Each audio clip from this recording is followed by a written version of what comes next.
Hey lovely people, have a beautiful day. అందరికీ నమస్కారం. అందాల లోగిలికి స్వాగతం. ఇప్పుడు మనం గాజుల వ్యాపారికి జగన్మాత దర్శనం అనే ఈ పాతకాలం నాటి కథను విందామా? ఇక కథలోకి వెళ్తే, అనగనగా రామాపురం అనే ఊరిలో గాజుల వ్యాపారి ఉండేవాడు. అతని పేరు దుర్గారావు. దుర్గామాత భక్తుడు. ఈయన రోజు ఊరు తిరుగుతూ స్త్రీలకు గాజులు వేసేవాడు. ఎల్లప్పుడూ కూడా ఆ దుర్గామాతని స్మరిస్తూ ఉండేవాడు. ఇతను ప్రతి స్త్రీని దుర్గా అనే పిలిచేవాడు. ఎవరికి గాజులు వేసినా కూడా ఆ స్త్రీని దుర్గా అనే పిలిచేవాడు. ప్రతి స్త్రీ దుర్గామాతగానే భావించేవాడు. దుర్గారావు ఒకరోజు గాజుల పెట్టెను ఎత్తుకుని గోపాలపురం అనే గ్రామానికి నడుచుకుంటూ వెళుతూ ఉండగా మార్గ మధ్యలో నిర్జన ప్రదేశంలో చెరువు పక్కన ఒక అమ్మాయి బిందె పట్టుకుని కనిపించింది. ఆమె ముత్తైదువు చక్కగా ముక్క పుడక, కాళ్లకు పసుపు, నుదుటున పెద్ద బొట్టు పెట్టుకుని ఉంది.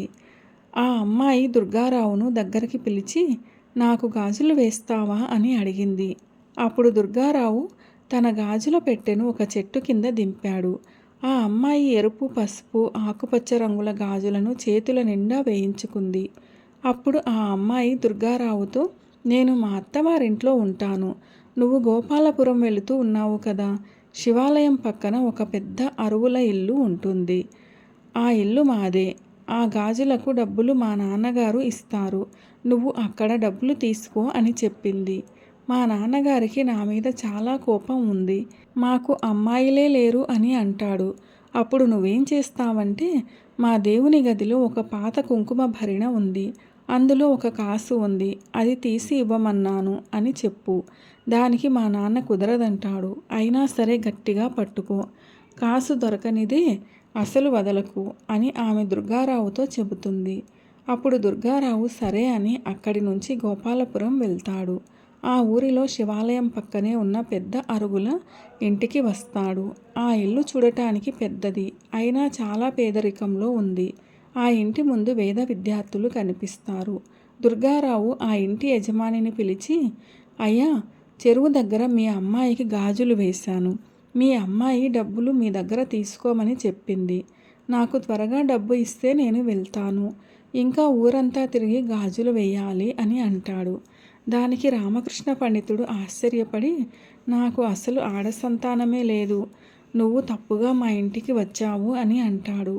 శివాలయం పక్కన రామకృష్ణ పండితులు అంటే మీరే కదా అని అంటాడు దుర్గారావు. దానికి రామకృష్ణ పండితుడు అవును నేనే అంటాడు. దానికి దుర్గారావు, అయ్యా, ఏమైనా గొడవలు ఉంటే మీలో మీరు చూసుకోవాలి, కానీ ఇలా లక్షణమైన అమ్మాయిని కాదనుకుంటారా చెప్పండి. మీరు అలాగే అంటారని అమ్మాయి చెప్పింది కూడా. నా డబ్బులేవో నాకు ఇప్పిస్తే వెళ్ళి నా పని నేను చూసుకుంటాను అని అంటాడు దుర్గారావు. దానికి రామకృష్ణ పండితుడు, నాకు అసలు అమ్మాయిలే లేరు అని చెబుతుంటే వినవేం? ఎవరికో గాజులు వేసి నన్ను డబ్బులు అడగటం ఏంటి అని దుర్గారావుతో వాదిస్తాడు. అక్కడ ఏదో గొడవ జరుగుతున్నట్లు గమనించిన చుట్టుపక్కల వారు అక్కడికి వస్తారు. దుర్గారావు అంటాడు, మీరు భలేవారు. ఎంత కోపం ఉంటే మాత్రం కన్న కూతుర్ని కాదనుకుంటారా? అమ్మాయి నాతో అక్కడే చెప్పింది మీరు ఇలా అంటారని. అయ్యా, మీ అమ్మాయి నాతో చెప్పింది మా నాన్న దగ్గర నువ్వు ఖచ్చితంగా డబ్బులు తీసుకోమని. ఎట్టి పరిస్థితుల్లో డబ్బులు తీసుకోకుండా వెళ్ళకండి అని. మీ పాత పూజ గదిలోని కుంకుమ భరిణిలో కాసు ఉంటుందని నాతో చెప్పింది. ఆ కాసైనా తెచ్చివ్వండి అంటాడు దుర్గారావు. అప్పుడు రామకృష్ణుడు, మా దేవత మందిరంలో అసలు కుంకుమ భరిణి లేనే లేదు. ఇంకా కాసు ఎక్కడిది అంటాడు. మీ అమ్మాయి చెప్పింది చూడవయ్యా అంటాడు దుర్గారావు. చుట్టుపక్కల వాళ్ళు కూడా, దుర్గారావు మన గ్రామానికి ఎప్పుడు వచ్చేవాడే, ఒక్కసారి మీ దేవతా మందిరంలో కుంకుమ భరిణి ఎక్కడ ఉందో చూడండి అని రామకృష్ణుడితో అంటారు. ఈ తతంగమంతా వింటున్న పండితుని తల్లి, పూజా మందిరంలో ఎక్కడో చిన్న మూట ఉన్నట్లు నాకు ఇప్పుడు జ్ఞాపకం వస్తుందిరా. ఒకసారి బాగా చూడు, అందులో కుంకుమ భరిణి ఉండవచ్చు అని ఆ వృద్ధురాలు అంటుంది కొడుకుతో. అతడు కొద్దిసేపు వెతికాక ఒక చిన్న మూట కనిపించింది. దాన్ని తాకగానే ఒక కుంకుమ భరిణి బయటకు వస్తుంది. ఆ కుంకుమ భరిణిలో ఒక చిన్న అమ్మవారి ప్రతిమతో పాటు ఒక బంగారు కాసు కూడా ఉంటుంది. అప్పుడు రామకృష్ణుడు మనసులో, అసలు ఇక్కడ కుంకుమ భరిణి ఉన్న విషయం నాకు ఇంతవరకు తెలియదు. నా తల్లి కూడా ఇంతవరకు నాకు చెప్పలేదు. నా తల్లికి తెలిసిన ఆ విషయం ఆ అమ్మాయికి ఎలా తెలిసి ఉంటుందో అని ఆలోచిస్తాడు రామకృష్ణుడు. కుంకుమ భరిణిలో చెయ్యి పెట్టగానే ఒక బంగారు కాసు తగులుతుంది. వెంటనే ఆ కాసు బయటకు తీస్తాడు. ఆ తర్వాత ఇంకోసారి కుంకుమ భరిణిలో చెయ్యి పెడతాడు. మళ్ళీ ఇంకో కాసు వస్తుంది. ఇలా చెయ్యి పెట్టిన కొద్దీ కాసులు వస్తూనే ఉంటాయి. రామకృష్ణుడు ఒక్కసారిగా ఆశ్చర్యానికి లోనవుతాడు. అప్పుడు ఆ వృద్ధురాలు, ఇది మా తాతగారి కాలానికి చెందింది. ఈ కుంకుమ భరణిలో అమ్మవారి ప్రతిమను ఉంచి మా తాతగారు ఈ ప్రతిమను ప్రతిరోజు భక్తి శ్రద్ధలతో అర్పించేవారట.